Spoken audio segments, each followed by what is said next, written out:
What was the worst reason someone gave for breaking up with you? About 6 years ago, I lived in an extremely tiny town. Nobody locked their doors or cars, or anything of that sort. Everyone knew each other and it was a very tight-knit community. For reference, I am 25 years old, 6 feet 4 inches, 260 pounds, around 10% body fat. I have an IFBB pro card in bodybuilding. This will come into play later in the story. So my wife and my dog are sleeping in our bedroom, which is on the opposite side of our apartment, with the door closed, so the dog doesn't rumble through the garbage at night while we sleep. It's raining outside and usually the apartment creaks and makes noises because it's very old, but I ignore it and go back to sleep as it happens every night. Now this night in particular I was hearing some extra noises. My dog, who usually ignores the sounds as well, was going absolutely bonkers in the room. He's not a barker, but he lets me know when he hears something by jumping on the bed and licking my face, also when he's scared. So to get back to the story, my dog is going nuts, my wife is sound asleep, and I am up watching Netflix at around 3 a.m. When I have work at 8 a.m. I keep hearing these faint noises, like a cabinet opening and closing. But like I said before, we are in a very small community and I think nothing of it. No way someone is actually in my apartment. So all of a sudden I take one earphone out, and I hear it the flicker of a light switch. It's an old house, so it has those loud light switch flicker when you turn something on and off. I imminently knew something was wrong, as this is not a sound I normally hear, and I get up and creak my door open just a little and see a light on in the near kitchen room. I know I shut all the lights before showering before bed,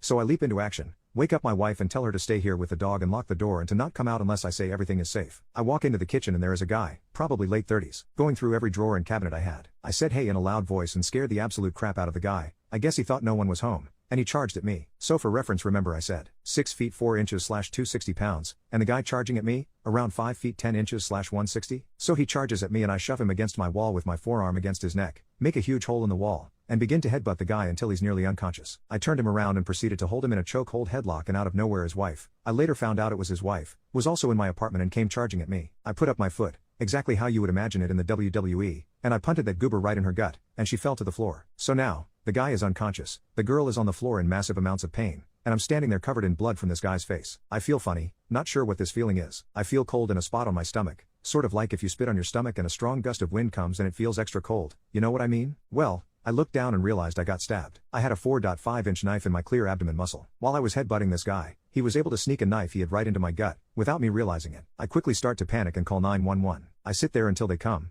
go to the hospital, nearly dying. I recovered well, missing all vital organs, and when I woke up in the hospital I had police there and was told that the guy robbing my apartment was dead. My headbutts broke his skull and he internally bled out in his brain. My heart sank. Yes, the guy stabbed me. Yes, the guy threatened my wife and dog, who is like my son, and yes, he came onto my property, but I did not want to end anyone. Well anyway, to sum up the story, when I awoke in the hospital and they told me this, my wife divorced me on the spot, saying she can't stay married to someone who ends someone else, regardless of the situation.